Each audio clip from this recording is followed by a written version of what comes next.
We are Duck Hunting Fanatics, knee deep in the duck blind. If it flies, it dies. Only Duck Hunting Fanatics know what it feels like to see a brightly colored Drake mallard cup its wings and soar towards your decoys. It's what we do, and it's what we love. Duck Hunting Fanatics, with boots on the ground, eyes in the skies reports. And we get it from professional duck guides all across the country. We interview them for their top tips and tricks from their years of experience from the duck hunting blind. This is Duck Hunting Fanatics, and this is Eric Wilkes.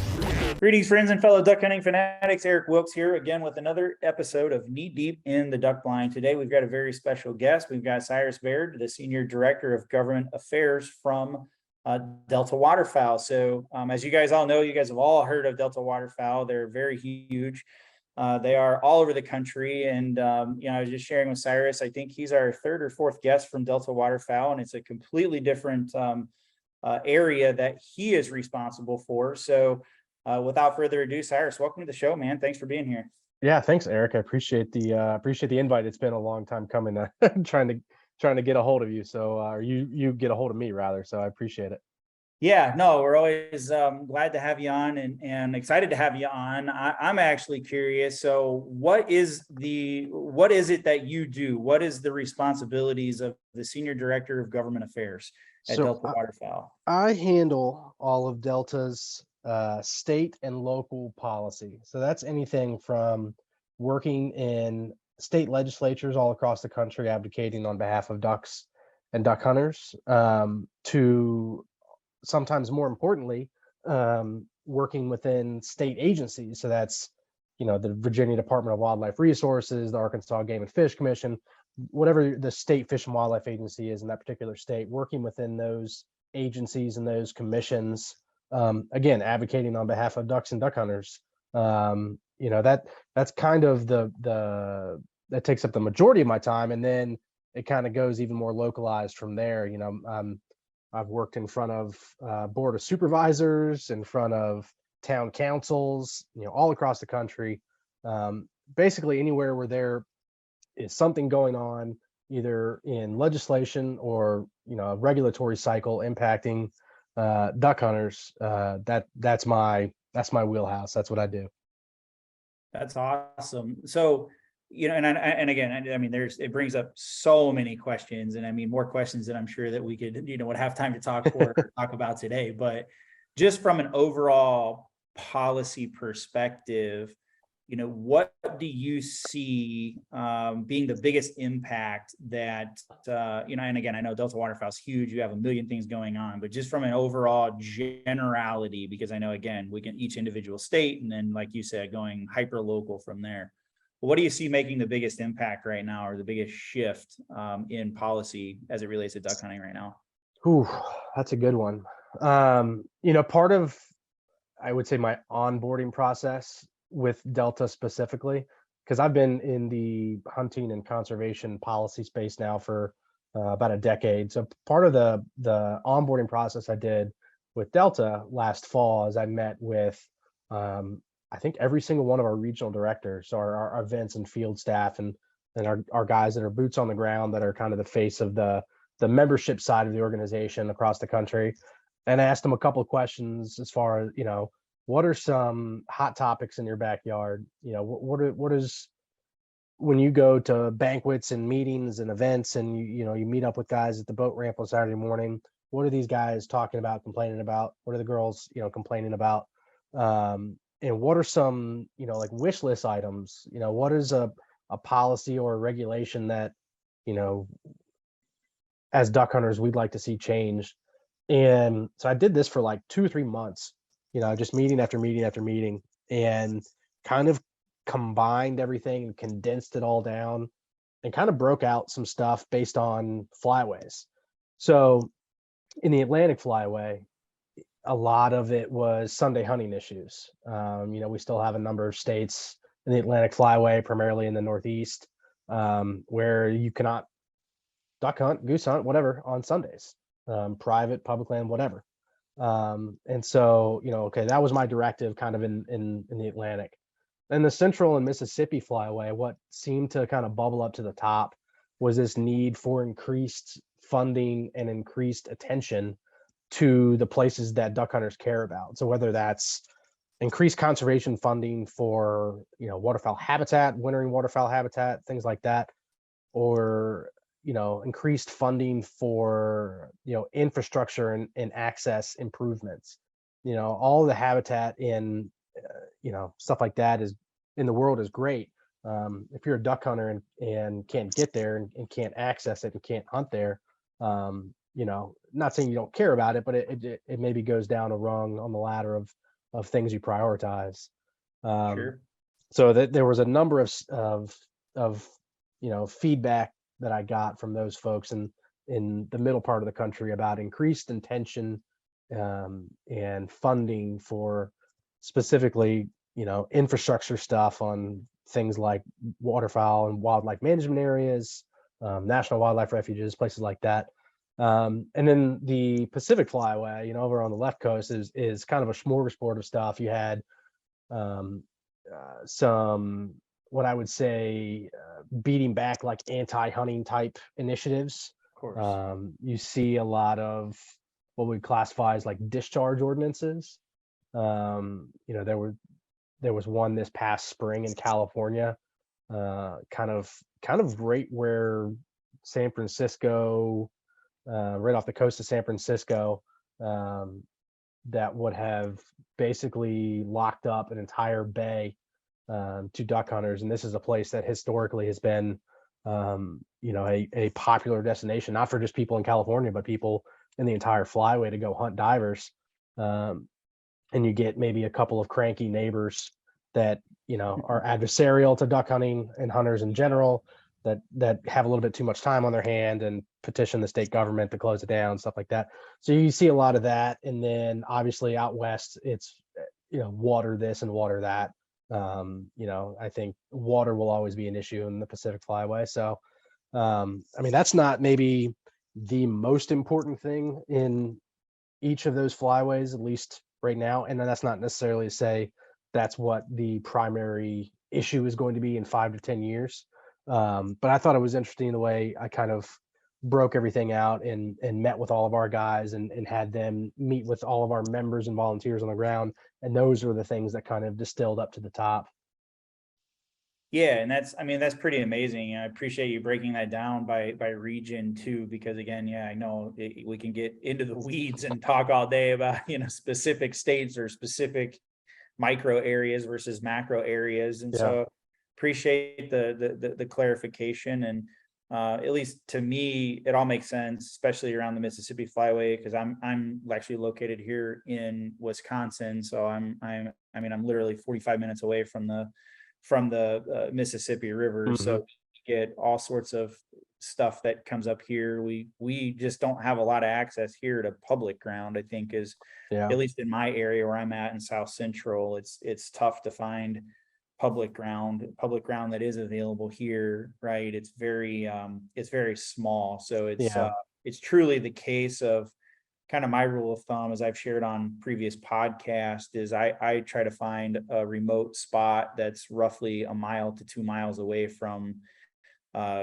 easy access, if you will. Yeah. And it's a lot more work, I'll be quite honest. And, so what I'm saying is like, I relate to the whole access thing. So I don't mind getting out and hiking and doing that thing and enjoying it. Some days at 3 a.m., right, we all kind of question ourselves, what am I doing at 3 o'clock in the morning? Yeah.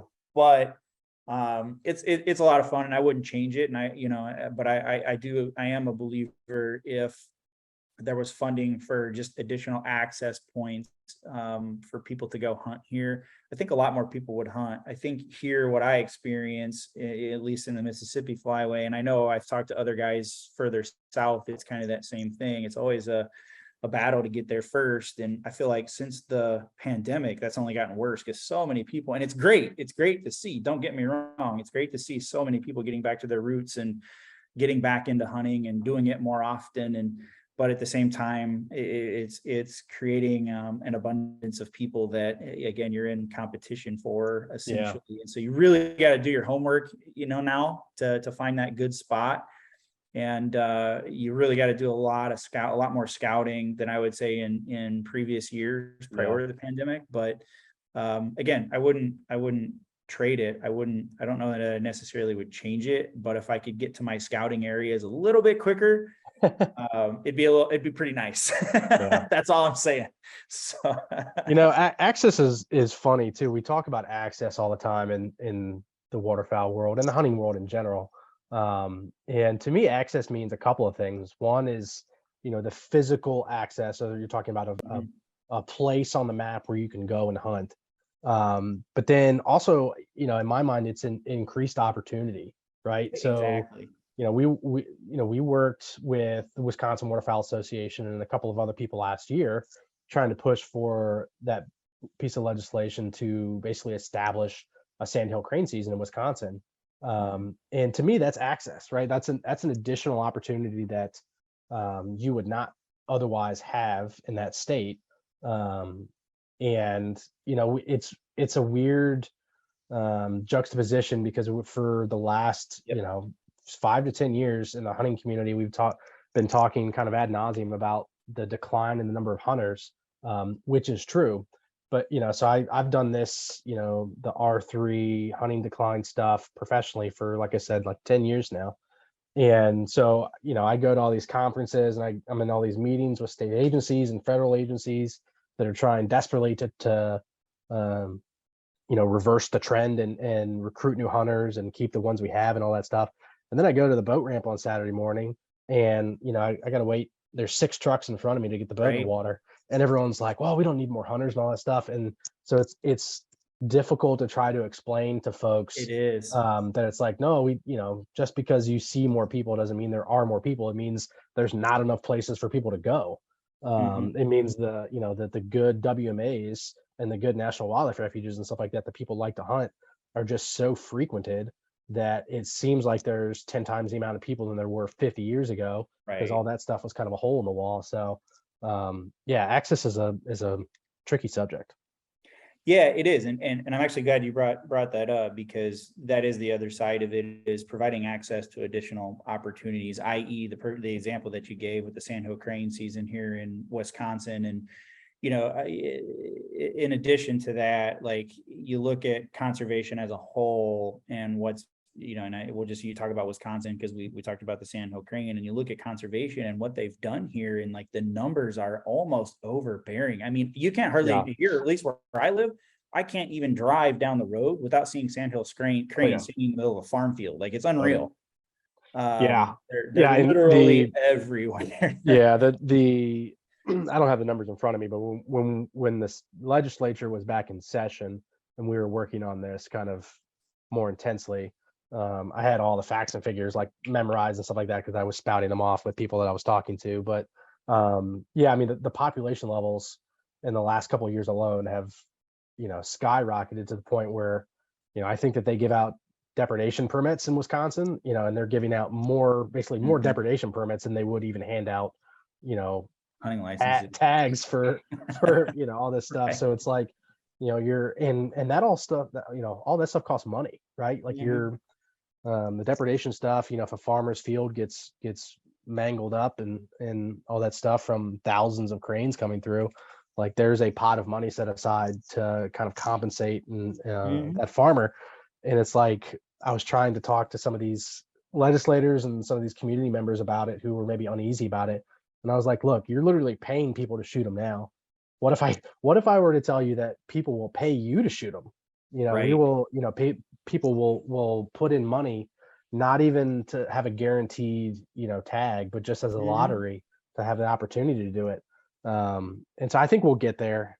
There was some political, ramifications this last year and stuff like that, with kind of the way it was introduced and all that stuff and blah, blah, blah. But I think we'll end up getting there. And I think we're close in a couple of neighboring states too. And I think the model for success, especially for sandhills, is there. You look at places like Tennessee and Alabama, like they, states that, in my opinion, you know, when I sit down with my buddies and go, let's go shoot some sandhills this year, we don't think of Tennessee and Alabama as the first place, right? You think of Kansas or Texas or something like that. And so, for them to basically establish a season in the last decade and have it be so successful, I think gives hope to people in Wisconsin and Michigan and Iowa and other places that, that they may be able to have one here soon.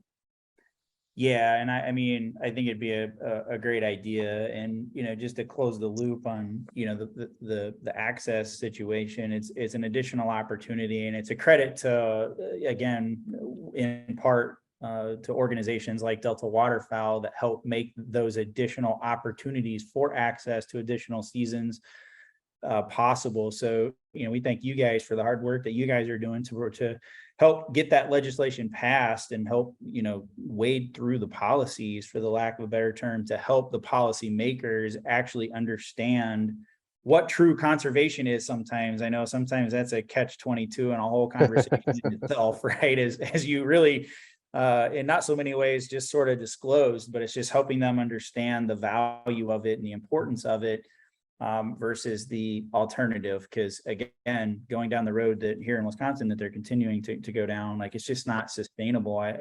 Number one, and number two, why not flip something into a positive and make the state money? Because I would gladly buy try to buy a tag or put in for a tag. So, and I'm right by the conservation area where they all land and fly through. So I'm literally less than 15 miles from a sanctuary. So I killed my first one last year, and it was awesome. I highly recommend it. Yeah, well, I will look forward to that day. And unfortunately, at least where I live, I haven't seen or heard of at least any deprivation tags in the immediate area. But I know of some a little further south where they come in and they really just they'll come in and they'll decimate a field what will seem like in less than 24 hours, and it's just insane how much food they actually devour when there's a group of them of 1,000 or more. So it doesn't seem like there's ever 5 or 10 of them in a group. It's always hundreds or thousands of them together. So it's pretty crazy. Yeah. So what's the big thing, that you're, what's the biggest project you have going right now moving into the rest of the year? What do you have going on at Delta Waterfowl that you feel like, hey, if I got this done this year, that would be totally awesome? And I know you got a number of things, but just on a high level, what do you feel like right now for you personally to go, yeah, I feel great. We had a great year. So August is kind of a weird month. So being that I help out where I can or need to with federal policy, but John Devney, our chief policy officer, is he's been with us for 2 decades and has literally written the book on federal waterfowl conservation policy and stuff. So I help out where I needed to. But on the state and local side, most, if not all, state legislatures come into session at the beginning of the year, and a lot of them are done in 45, 60, 90 days, and so you get a big rush of stuff and what feels like organized chaos in January, February, March. There are times where I've got 30 different bills in 20 different states going on, and it's just pure chaos. And then you work through each state's regulatory cycle. And again, every state is different. Some states do it at the end of the year and it's up for a vote, basically January 1 for the next year. And basically that's the entire rules package. So everything from season dates to bag limits within the federal framework to, expansions of hunting areas, all that stuff. And most of that stuff is done in the first 6 months of the year too. So August and kind of September are kind of down months, at least in the state and local, side. So Sure. if there's not a town council somewhere out there trying to ban duck hunting, then you don't really have a lot of actual, policy stuff going on. So a lot of the time what we do in these months, the down months, I'm doing air quotes, down months, is start preparing for next year. So it's where did we get into, I'll say, fights, last session somewhere, where we know a bill is going to come back up. What can we be doing to prepare? Is there any proactive outreach we can be doing to bill sponsors, to, would-be supporters or would-be, opponents? What can we be doing as far as our grassroots game, getting our members more involved, making them more aware of stuff. And then on the proactive side, it's, again, continuing to have that engagement and that dialogue with our stakeholders and our members and supporters and donors and all that stuff, and figuring out, what it is that, duck hunters really want, and starting to put a game plan together for next year. So, I can already tell you now, we checked off the box for Sunday hunting, the last of the prohibitions here where I live in Virginia. But now our sights are kind of focused on Maryland. We were hopeful that we were going to get a bill introduced to repeal the prohibition against, migratory bird hunting on Sundays in Maryland last year. It didn't happen. I would fully hope and expect to have a bill introduced when they come back in early 2023. So starting to plan for stuff like that. We were by no means the driving force, but tried to help out in any way we can on two big conservation funding initiatives in Mississippi and Louisiana, things that added dedicated conservation funding where in states where there was none. So again, fully anticipate there being projects and proposals and all that stuff that, our folks will be amped up about in the next year. But that's kind of, what it is now. The last big thing that I just kind of finished, and I just hit send on it yesterday. We were talking about access earlier, is, every year the United States Fish and Wildlife Service, I say every year, just about every year, they review their national wildlife refuges and offer up expansions or additional opportunities through what is commonly referred to as the hunt fish rule.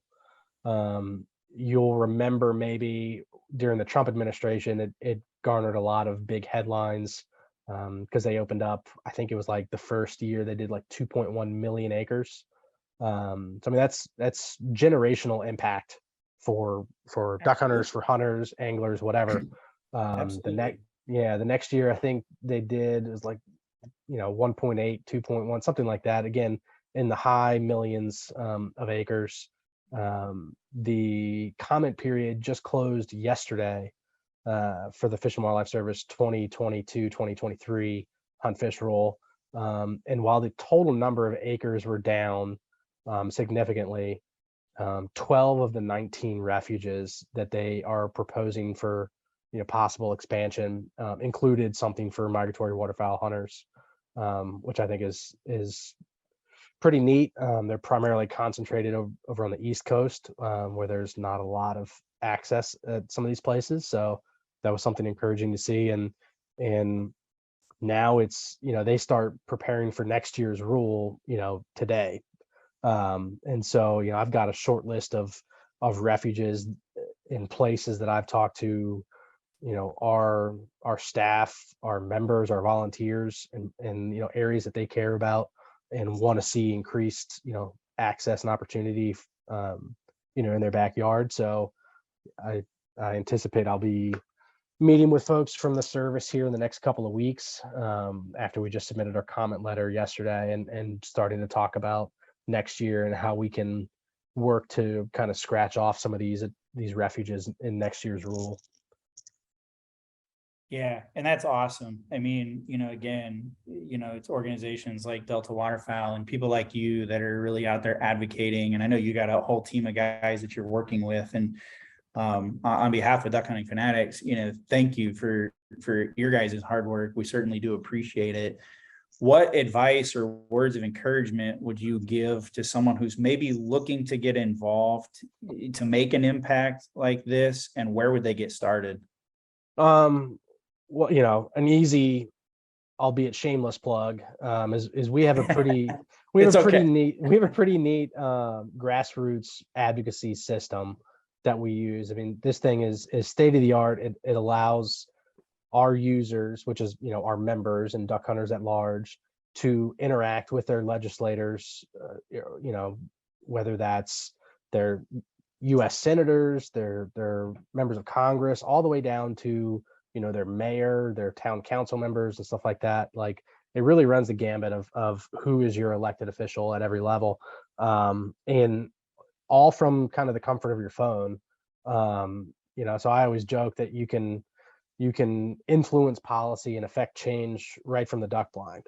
And the easiest way to get a hold of that is you can text, Delta Waterfowl to 52886, and it'll come back with a prompt, and you click it and sign up, and you're good to go. And basically what that does is it loads you in my system.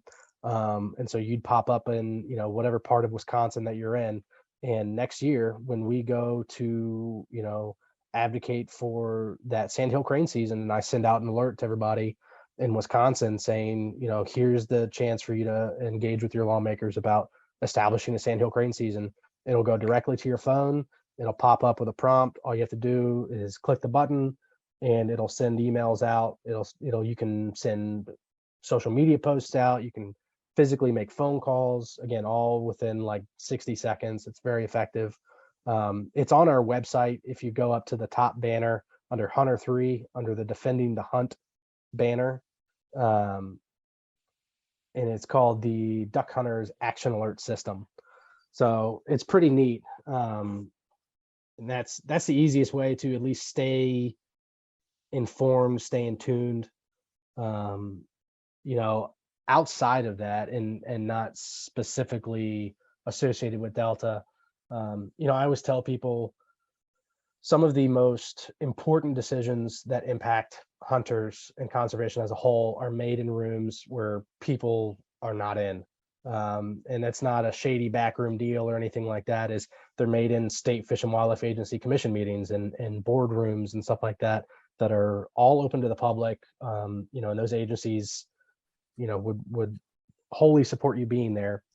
But I think there's a lot of apathy, or just maybe not a lot of people aware that things of this magnitude are kind of signed off on in these meetings from these governing agencies. And so I always tell people, encourage them to get more involved with their local state Fish and Wildlife Agency. Mm-hmm. And in that same, right, like, reach out to your local, state senator and local state representative, and know who these people are. Because what I always tell our members and our staff when we're doing stuff is I want elected officials around the country to associate anytime they hear something about duck hunting, I want them to the first call they make to be somebody from our organization, because I want them to associate, duck hunting, duck hunters, waterfowl policy, all of that stuff with Delta Waterfowl. And so having that kind of relationship with those people, I think, pays dividends in the long run. Yeah, absolutely. And this is awesome. I know it's a shameless plug, but that's okay. I mean, these guys need to know, how they can get involved. I myself, I was not aware of this. So like, I learned something new today. So, I mean, I'm literally going to sign up for this as soon as we in this podcast, and stay alert, and I know a lot of guys, you're probably thinking, it's politics, and, I hate politics, but, politics exists. So, we have to get involved. And it's one of those things. It's not like any of us want to do it, but if not you or me or as a group, then who, right? And then we're literally leaving it up to the policymakers Yep. to dictate what we're doing. So I would encourage anyone to get involved, as well, because I think it's just important that our voices are heard. I feel like a lot of times as hunters and outdoors enthusiasts and fishermen, we're often silenced. We're that silent voice. So we have to speak up, we have to stand our ground, and we have to get involved to impact change. So I would encourage you, go out, and again, just for those of you that are watching this, it's under the Hunter R3 tab, and then under the Defending the Hunt, and it's going to shoot you right over to this page here that you're seeing on the screen, the Defending the Hunt, and then you just click on Duck Hunters Action Alert. and it fires you over to the form. You can fill that out, and I would encourage you guys to do that just so that you can stay in touch, and just, at least if nothing else, maybe you're not an activist and you're not, but you want to just kind of stay in tune with what's going on from a policy perspective, with rules, or again, just policy in general. It's a good idea. So thanks for that. Thanks for that shameless plug nonetheless, Cyrus. I appreciate it. Appreciate you being on the show today as well. Yeah, absolutely. I appreciate the invite. And last thing I'll say is, if on the action alert system, if for some reason people can't get a hold of the website, again, take your phone out, open up a new text message, text the words Delta Waterfowl to 52886 and hit send, and it'll hit you right back. And that's 52886. Yep. 52886 Delta Waterfowl, and there you go. So just, if it's a little easier, just text that right over there. And again, want to thank you, Cyrus, for being on the show, and I want to thank our fans for tuning in and listening. We appreciate you guys. If it wasn't for you, we wouldn't be able to keep doing these shows. So thanks for tuning in. Hopefully you learned a little bit about policy today, and how you can get involved at your state and local level to impact change and impact policy. We definitely need that. So, thanks to those of you that do go out and choose to get involved. We appreciate that as well. So again, this is Eric Wilkes, and we have Cyrus Baird here with us today, and we're signing off. Everybody have a great day. Thanks so much. And we'll see you on another episode of Knee Deep in the Duck Blind. We are Duck Hunting Fanatics. Knee deep in the duck blind. If it flies, it dies.